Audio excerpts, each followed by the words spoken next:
Welcome to Property Mama Adventures in Real Estate, episode 8. It's here where I share about all the adventures that we have in the world of real estate. If we've not met before, my name is Wendy Chamberlain. I am a buyer's advocate, buyer's agent, and vendor advocate here in Melbourne, Australia. And in today's episode, I wanted to share about some unrealistic vendor expectations, shall we say. So sometimes vendors do themselves a disservice by thinking that their properties are worth more than they actually are. And as I've said before, your property is worth exactly what the market will pay for it. So I was going to share with you a story about a client of mine, a very dear friend, who was looking to purchase a property in Melbourne's inner east. And this property was going to auction. Now, the guide price on the property was 2.8 to 3,095,000. That was the guide price on the property. And this was before the auction campaign was about to start. And the agent had let my client know about this particular property.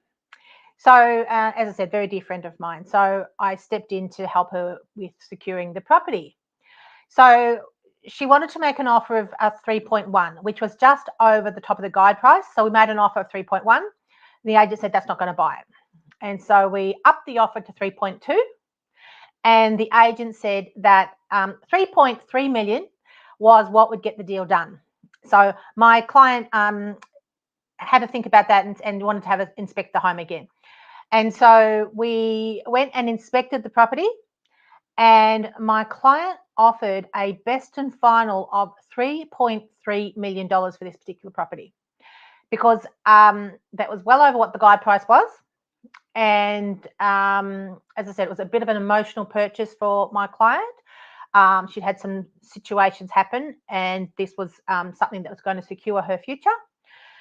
And the vendor came back and said they wanted 3.4 million for this property. Now, remember, the top of the guide price was 3,095,000. The vendor was at 3.4 million. What's that? 300,000 plus over the top of the guide price. By this time, my client was having a little bit more of a think about things, deciding whether she would just hold her house and renovate that or buy a new house. And as you're aware, there are changeover costs when it comes to purchasing a property. So when you're purchasing a property, certainly in states of Australia, you're paying stamp duty, varying degrees of stamp duty. Here in Victoria, we have the most expensive, if not, then we're close to being the most expensive state for stamp duty. When we're working with a client, we say factor in 5% in closing costs. And the bulk of that is stamp duty. So my client said, look, she's going to have a think about it. She wanted to see the contract because the contract wasn't in yet. And I did remind the agent about their underquoting and the laws of underquoting. So in Victoria, the law states that where you receive an offer and an email is considered to be an offer, then that's considered to be an offer, and that the bottom of the guide price needs to be increased to that offer. So the offer that was knocked back has to form the bottom of the guide price. And so in this case, it was 3.4. Now, keep in mind that they'd advertised a guide price of 2.8 to 3,095,000, and we'd offered 3.3. So that now must form the bottom of the guide price.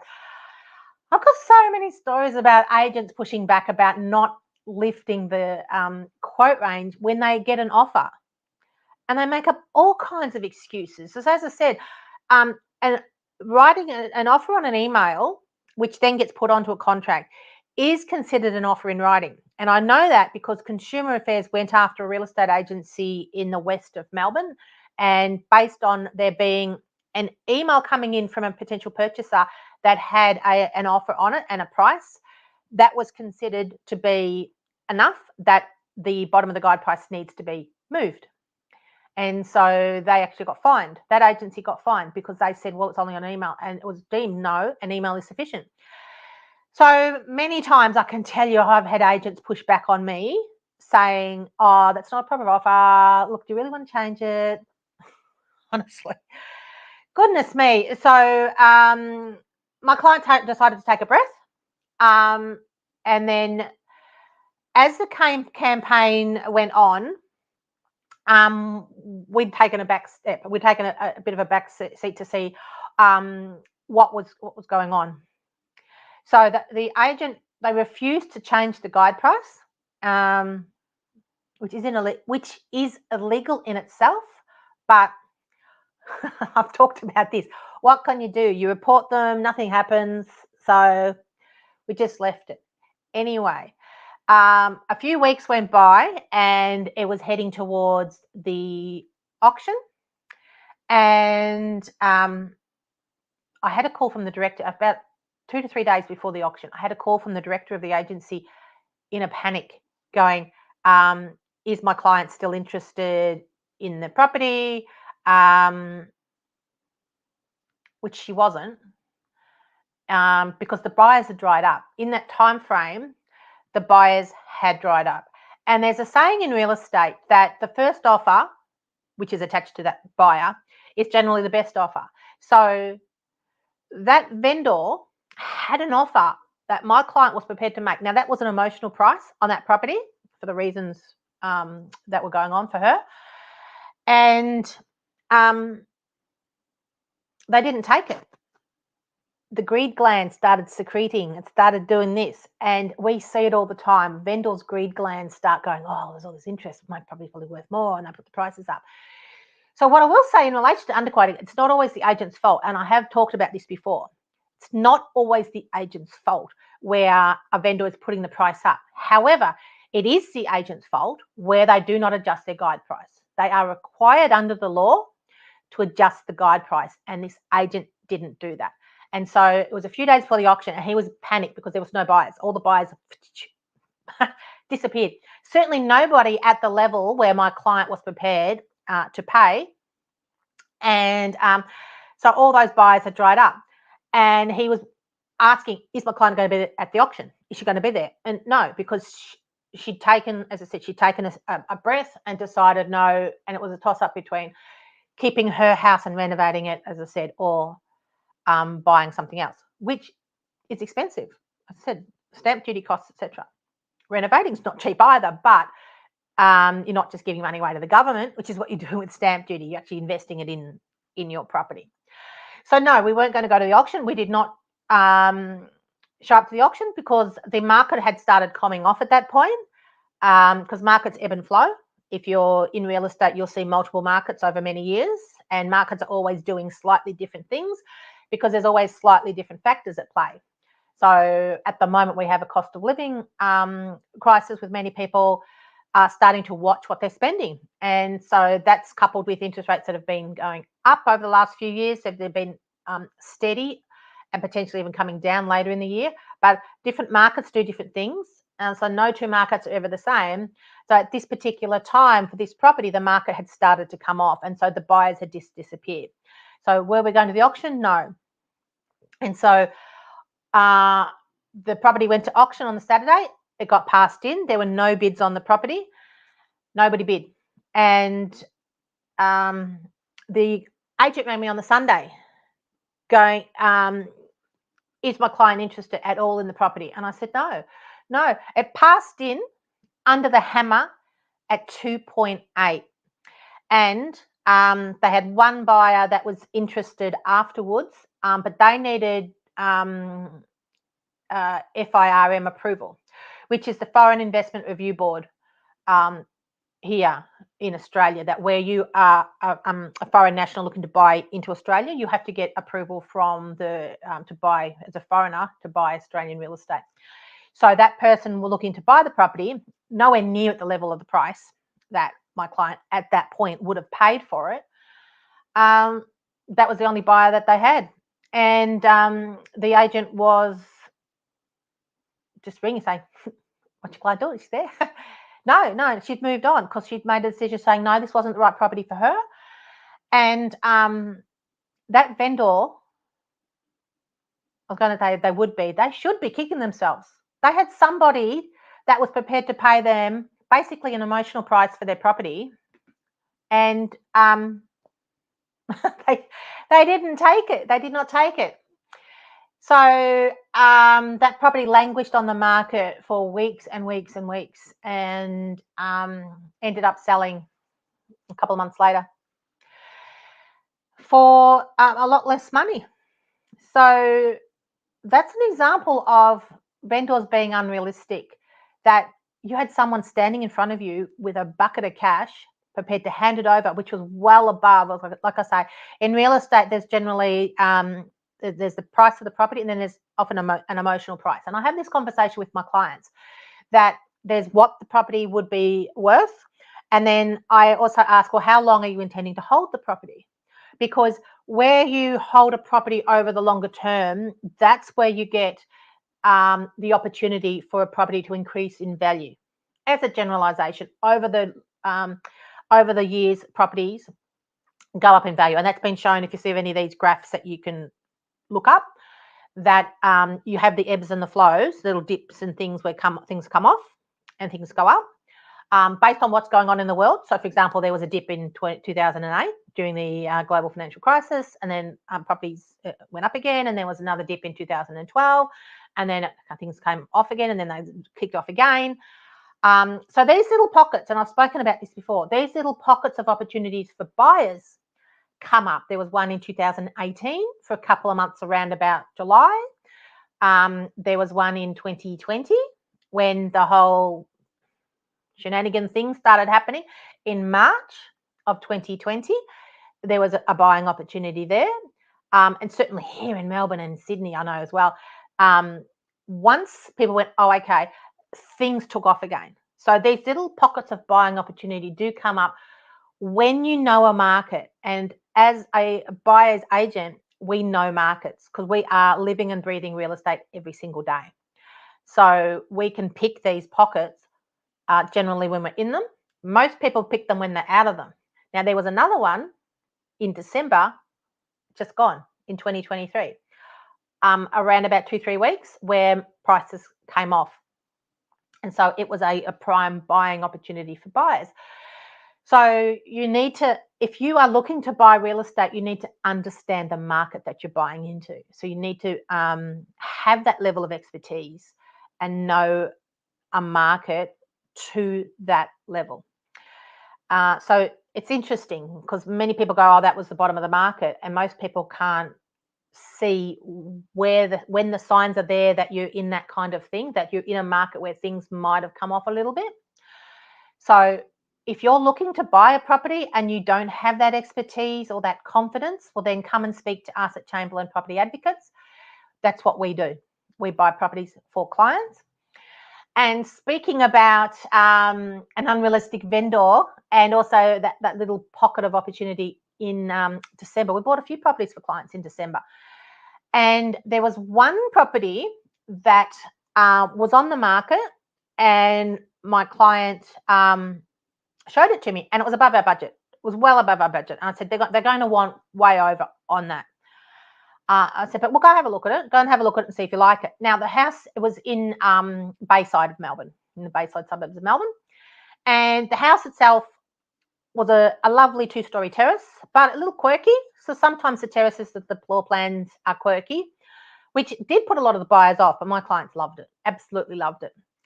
Now, I was able to gain a little bit of background and history on this particular property because, again, as an advocate, I've got great relationships with lots of real estate agents. So it's not just the agent that is selling that particular property who will tell you what they think they need to tell you to get the property sold. It's where we have those connections established over many, many years, over decades of dealing with real estate agents local to the area, that we can find out background information on what might be driving a vendor, what the scenario is. So this particular property, this vendor has been wanting to get the house sold for nearly 5 years, but is unrealistic on the price. Unrealistic on the price that she wants for her property.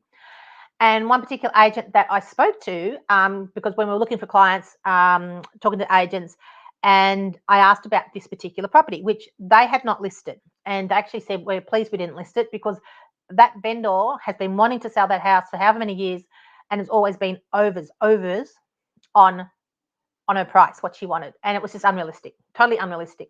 Now, as time has gone on and over the 5 years where the market has continued to go up, like little dips, like I say, but it generally over the longer term, the graph is higher, goes up. So this particular, obviously, an agent was prepared to take it on, puts it on the market, it was going to auction. Now, the guide price, quoted guide price was 1.5 to 1.6, 1.5 to 1.6. So that was the guide price. Now, in talking to that particular real estate agency, and our client also spoke to another agent local to the area because they had sold recently. So they went back to that agent saying, what do you think this house is worth? And both agents were saying it's not worth it up the top. This vendor has been totally unrealistic all of this time, and thinks that her house is worth much more than it is. Hello scenario again. So auction day came along. I was talking to the real estate agent, obviously through the whole process. They weren't really prepared to, actually no, they were prepared to look at an offer, but we were having this conversation, my clients and I were having a conversation because it's a judgment call about whether or not you make an offer or whether or not you wait for an auction to see what happens. And basically, there was no other buyers interested in this property, probably because of the quirkiness of it. But here's another thing. Our research had revealed, and this came via the other real estate agent confirming it as well, that in the same street, there is a rehab property. So like a halfway house for Indigenous people. So it was a property, it is a property. Now, it's currently closed, but in the past, it has been used for drug rehabilitation, that kind of thing. And the residents in the street are up in arms about it. They don't like it being there. They don't want it in their street. And so I made our clients aware of that. Are you aware that there's this property that has this function in the street? And so they did the research. Now, they were not too put off about it, but they were saying, well, maybe other people don't know about it. Maybe people won't bid about it. Here's the thing. A lot of people don't do their due diligence. I am astounded by the number of people that don't do a building and pest inspection on a property. We always suggest to a client to do a building and pest inspection. You're going to buy usually a multi-million-dollar property, even if it's $500,000 or $600,000. That's a lot of money. You need to be doing a building and pest inspection to see what might be wrong with the property. And we have pulled out of properties many, many times based on a property failing a building and pest inspection, or the building and pest inspection revealing something that my client is not prepared to take on. So they're very important. Sometimes they can be a to-do list. If you do choose to proceed and buy the property, then at least you've got an idea of things you might need to attend to immediately, over the shorter term, over longer term. So I always suggest, so we had a building and pest inspection done, and it revealed that there was a leak in the roof in the front bedroom, the main bedroom. And I mentioned these things to the agent, and the agent said, oh, the vendor said she's not aware of any of this thing. When I inspected the property, I went into that room and had a look. Here's this great dirty brown circle, bigger than dinner plate, in the roof, like on the ceiling in the roof. Really, really obvious. How can you not know? Here's a tip. If you see on your ceiling a big brown circle forming, you have a roof leak or something else going on, and I would suggest you get it checked out. So she'd said she hadn't seen it, didn't know about it, and there was a number of other minor things. Bathroom was leaking. A lot of bathrooms leak over time. Silicone wears and they do leak. So you just have to factor these things into your budget, number one, or whether or not you're prepared to take that on. If you have the time, money, inclination to do anything that needs repairing in a home, you may wish to do so, because you might love the area, you can sort out the home, and then that might be a good option for a property for you to buy. So the property did have some bits and pieces that needed to be fixed. Oh, it's the other thing.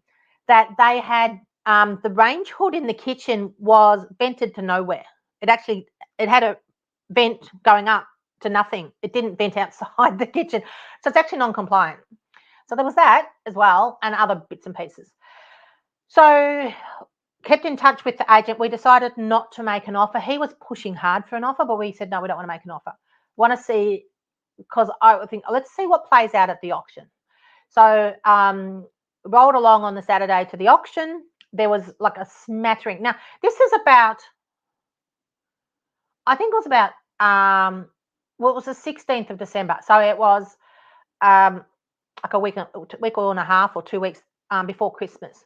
And so what happens for people around this time of year, around Christmas, is they get, I call it Christmas brain. They get into the whole Christmas mode and wanting to do all of that and shopping and catching up with people that they haven't seen all year. I don't know why you can't do that through the year, but that seems to be a thing. And so what tends to happen is buyers switch from looking for a property to thinking about Christmas and put their buying on hold a lot, and then they'll resume things in the new year. And so that's why it's usually a really good time to be buying properties, because there's generally not as many buyers around, and the vendors become oftentimes more amenable to doing a deal. Not this vendor though, as it turns out. So we were on the street, the auction started. So as I said, the guide price was 1.5 to 1.6. And we'd independently had local agents who had seen the house, were familiar with the house, had said it's nowhere near with 1.6. It's not at that level. But this is the vendor driving it, because the vendor had in her mind, because I think about 3 years earlier or 4 years earlier, she'd had someone tell her house was worth 1.6 million. And so she had this bee in her bonnet that that's what her house was worth. Now the house has aged since, the market changed since, all kinds of things. Her property had deteriorated over that time as well, further, like the roof leak and all the things. But she still had the bee in the bonnet. So through the weeks leading up to the auction, this is what the agent was saying, is that she'd been told years ago that it was worth 1.6. So anyway, auction starts, we're there, and there's only a smattering of people. There's, I'd say, realistically, there was, I don't know, maybe 15 people. Not a lot of people there at all. Compared to some auctions. I mean, I've been to auctions less. Hey, we bought a property on grand final day, the best day to buy. Probably was 7 people, including me, 7 people. Yeah, I don't know. Sometimes it works to do it on that kind of day. Sometimes it didn't. But anyway, that got passed into us. We bought that property. But back to this story. So the auction starts. The auctioneer, who was not the agent we've been dealing with, an auctioneer had arrived, started doing his spiel, saying all about the area, which is what they do, started saying about the property, which is what they do, and then started calling for bids. Nobody, crickets, which was to be expected, because I'd been told by the agent that there wasn't anybody interested in the property other than us. So then the auctioneer opened with a vendor bid of 1,550, and still crickets. They went inside. They said, just one moment, we'll go talk to the vendor. They went inside, so which is normal, like halftime break on an auction. Came back out and said, okay, we've got our instructions. We're going to pass the property in. We've got a vendor bid of 1,550. If there's no further bidding, we'll pass the property in. There was no further bidding, and so the property got passed in. And then the agent we'd been dealing with came over to us and said, do you want to come inside? So we went inside to sit down to start the negotiation process to purchase the property. And the agent said, just one moment, and they went upstairs where the vendor was and came back down and said, the reserve is 1.7. 1.7. I actually did laugh. I said, are you kidding? Are you kidding? The reserve's 1.7. You have it advertised at 1.5 to 1.6. So your reserve is 100,000 over. Now, that was getting driven by the vendor, who had thought that a property was worth 1.6, but comes out with 1.7. And we went, yeah, no, your house is not worth that. And so that they were pushing us to give them an offer. And I'd written on my bit of paper my max budget that we had at that time for this property. And I showed it to him and he's like, what? He goes, all right, I'll go upstairs, have a look. I'll tell you, it was less than that, I can tell you. And he a little while comes back down because he goes, oh well, I don't want to offend our vendor. I'm thinking, how about you offending the buyer by being so much over on your price?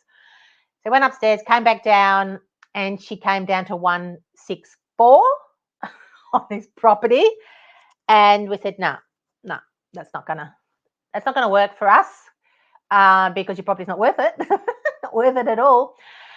So we said, look, we're not going to hold you up anymore because I had other opens to go to, other auctions, etc. And we said, look, let's just stay in touch over the next few days. All fine. So like I said, this was like the week or so before Christmas. So we left, and my vendors, my buyer clients were just scratching their head going, there's no way that house is worth 1.64 because it's not. And so we said, look, let's just see what happens on the next few days. So we just kept in touch with the agent. So this ended up being the longest negotiation that I've ever done. So this was middle of December. So by Christmas time, I think we're a week out from Christmas, or for I think Christmas was middle of the following week. So that next week when we kept in touch was the last real week of real estate before things kind of pulled up stumps. Now, what this agent was always planning to do is that they'll take all their properties offline over Christmas break while everyone's away, and then they'll put everything back on. So by the end of the week when everything was going to be taken off, she'd come down to 162. Now, what he was saying was, because I'm like, that is just so unrealistic. She's not even anywhere near what the property's worth. And he said, yeah, but in her mind, she's come down from 1.7 to 162. Just because you're at this sky high price that you've come down from doesn't mean that it's any more realistic, because you could say your house is worth $2 million, which it's not. And go, oh, I'm down to 162 now. I've dropped nearly 400,000. Yeah, but your house wasn't worth $2 million. Vendors are funny beasts. And so she was at 1.62 before Christmas. I think we had offered 1.5 through that process. We had said when she was at 164, I think we offered 1.5, and so she came back at the 162 because she dropped again in her eyes, down from her 1.7. I'm laughing, dealing with humans, funny, hey. So that wasn't going to go ahead. So everything got pulled off over the Christmas break. Everyone had their break. And then things started up again. I think it was middle of January. The agent got in touch and said, look, she's at the 1.62 mark. Where is your client at? So I spoke to my client. So they love this house. They absolutely love this house. Now, the price point for the suburb that it's in to get a house is a tricky price point. We were told constantly that they're kind of sitting between, you need a little bit more to get a house, but you could buy a townhouse. And a townhouse, you've got owner's corporation, and it's much smaller, and they didn't want that. And so I said, look, are you willing, like how long are you going to hold this house for? And they said, we're going to hold it for 20 years. I said, look, well, you've got to factor in the growth of the property over that time. So what are you prepared to go to on this property? So they upped their offer to 1,510. 1,510. They upped the offer. The vendor, and this was going over days and back and forth. It's not like all in one day. As I said, it's ended up being the longest negotiation that I've done. So there'd be a day go by, and then another day, and then so she came back. The vendor came back at 1,590. 1,590. So in her mind, she's dropped from 162 to 1,590. So she's dropped 30 grand. As I said, that doesn't mean anything when your house is not worth that that price. That's price. So actually, I've just remembered something quirky happened after the auction. So they ran the auction. We went in. They're saying they want 1.7. No deal. We said just leave things. That that evening, like at 6 o'clock, when all the auction results came out, that property was marked online as sold for 1,550, and it wasn't sold. And so my clients kept messaging me, going, "Did they sell the property? Who they sell the property to?" And I said, "It's just I'll just check for you." So I messaged the agent, go, "Did you sell the property?" And he says, "No, no." So I actually had another agent message, go, "Did you buy that property?" And I said, "No, has it been sold?" And it's only sold. And there was this glitch in their system that showed it was being sold. So another funny thing I've got to share is that we had also had, in the lead up to establishing what our budget was going to be for the auction, we had some valuations done by one of the banks that my clients were talking to. They just did a desktop, which means they don't even drive by, nothing, desktop.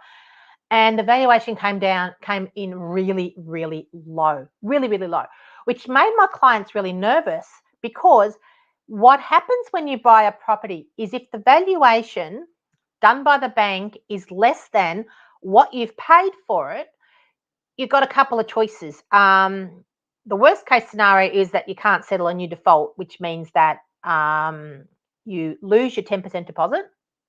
The vendor keeps that. And then the vendor has the right to sue you if they end up selling the property for less than the price that you had on it. So that's not a great scenario at all, by any stretch of the imagination. And so it made my clients very, very nervous, because where the bank had valued the property much less, they could put in their own cash, which they didn't want to. They wanted to keep some money aside for a rainy day.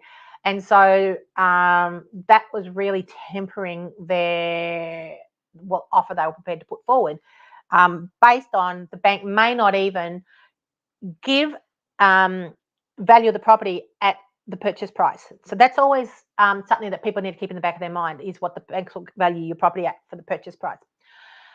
Because generally banks will take, on the day of an auction, they'll take the auction result as the market value, but not always. They don't always. So that was making my clients very, very nervous.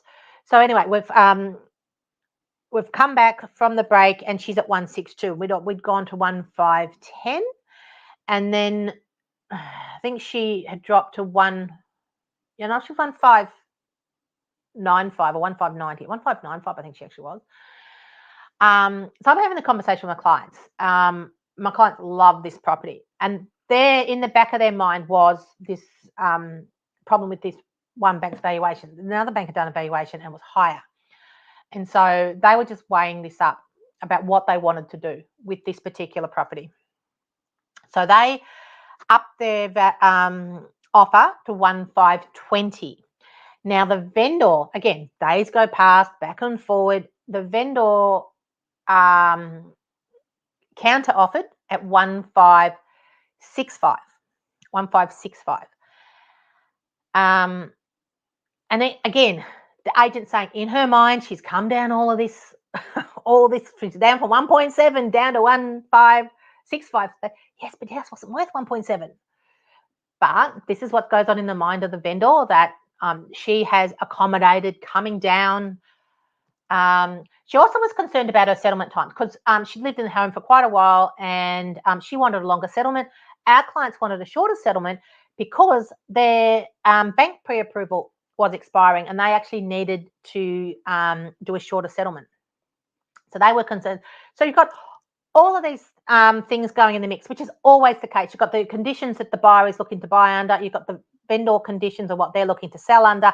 And you have to try and meet in the middle with everybody being somewhat happy with the result. If they're really happy, that's great, but let's go with somewhat happy, which generally is the case. So the vendor's at 1565, and she's basically getting stuck there. That's where she's saying that's because she want and we were wanting a 60-day settlement. She was panicking because she needed longer because she had to move her furniture out and find somewhere to go and all the things. Anyway, my clients came up to we were 1530 for her to come down to that, I think I said. And this is going on over days and days and days and days. And I had a conversation with my clients going, look, what do you want to do? Because I don't think you're going to be able to, for your budget, I don't think you're going to be able to secure a house that you're going to love as much in the time frame that you need in this suburb, because it just won't happen. This seemed to be a little anomaly for them, that for whatever reason, things were starting to come together. And that does happen with clients. So they said, look, we'll go to 1545. So we were 20,000 apart at this point. So I went back at 1545, and the agent said, look, he'll talk to the vendor, see what he can do. She can't. She's 1565. This is where it gets funny as well, because this will go back and forth on the phone.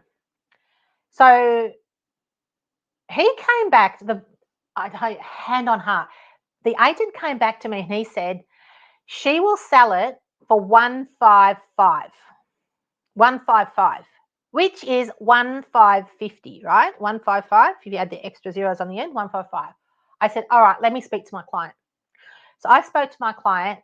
Again, these were long, extended conversations, working through all of the concerns, the pros, the cons, the scenarios, all of it. And they'd go away, think about it, bring me back. This is what this negotiation. And we were coming on, seriously, by now, we're coming up in nearly 2 months. This negotiation going back and forth, almost 2 months. And they had a conversation, ran me back and said, look, yes, we will buy the property for 1550. So I rang the agent back and said, we've got a deal. He goes, really? I said, yeah, we've got a deal. I said, they're concerned about it valuing up based on the scenario that I shared, but it's only 5,000. And he goes, no, it's not, it's 10. And I went, what now? I said, no, it's 5. You said 155. He said, no, I said 1555. She was splitting the difference. So we were at 1545. She was at 1565. And she was splitting the difference at 1555. I said, that's not what you said. Because it wasn't what he said. I said, you didn't say that. You said 155, which is 1550. And my clients have agreed to 1550. I said, they won't go. I know they would not have gone higher. They absolutely would not have gone higher. They said, that's it, they're out. Because that to them was their emotional price. Because they love this house. And I said, you're going to have to talk to your vendor because they will not move. And he's like, oh, he goes, can you go back to them? I said, they won't buy it. They won't budge. They will not buy it. He said, all right, leave it with me. And he went away. And it was all day. Now, I was just waiting to hear what was going to go on with this. So I had not yet updated my client because in their mind, they had purchased a property for 1550. And through the whole process, things had become quite emotional for them and they were nervous and so forth. And I just had a feeling that he would get it to the table to sell it for 1550. So by 3 o'clock, he messaged to say, yes, done deal. So we ended up buying the property for 1550. And then because the vendor was older, she needed to go into the agent's office to sign the paperwork. She couldn't do it electronically. So she didn't get to their office until after 4 o'clock. And apparently, the agent told me this later, apparently she's walked into the office and he goes, I don't want to take the deal. I want, because we actually did, that's right, we did it subject to a bank valuation. We purchased the property subject to a bank valuation because of the concern. So my clients would not take that clause out because they were concerned that if it didn't value up, that they would be stuck trying to buy a property where they'd have to put in extra funds, whether or not they had all those concerns that you have when buying property. And the vendors walked in at 4 o'clock after saying she'll take the deal, saying, I want them to take that clause out. And the agent said, you can't change the deal. You've agreed to the deal. They've signed the paperwork. You've got to sign. That's the deal. And she goes, no, I want the clause out. He said, you can't. It's been agreed. This is what's been agreed to. So at the very last minute, she's trying to to get the deal done, which is quite funny. So no, it all proceeded. She signed, but because she took so long to come in, and by the time that the paperwork came to my clients to sign, she was all worked up about why now she was getting rushed to sign this paperwork. I said, it's not being rushed. It's at the fact that she came in. And at that point, I said, look, do you want to hear a funny story? She goes, yes, tell me a funny story. So I said, well, all this back and forth, and she's gone, oh, wow. I said, that's why I didn't say it to you, because I knew they would come to that price and I didn't want to concern you. And what I say is, don't worry about problems you don't have yet. So that is what happened with that scenario. So again, really, it's unrealistic vendors. So if you are in the market looking to buy a property and perhaps time poor, don't have the confidence, feel that you'd be a great negotiator, just don't like dealing with real estate agents, well then we at Chamberlain Advocates have our various services for you. We offer a negotiate to buy a property service, if that's all you're after. We offer an auction, bidded auction service, if that's all you're after. And of course, we have our full buyer advocacy, buyer agent service, where we find properties for you, bring them to you. It's where we uncover many of our off-market opportunities. At least 40% of what we buy is off-market. So if you're only hunting on realestate.com.au and domain, you're missing out on half the market. So come and talk to us and we can help you secure something without that competition from other people. chamberlainadvocates.com.au, and we can work together. As always, if you've got any questions from the real estate realm, or if you need a hand with anything, pop comments on any of our socials where you're watching any Property Mama episode, or get in touch with us via the website, chamberlainadvocates.com.au, or even you can give us a call, old style, on the phone, and we'll have a chat of how we can work together. Look forward to catching up with you again in a future episode. Have a wonderful day. Bye for now.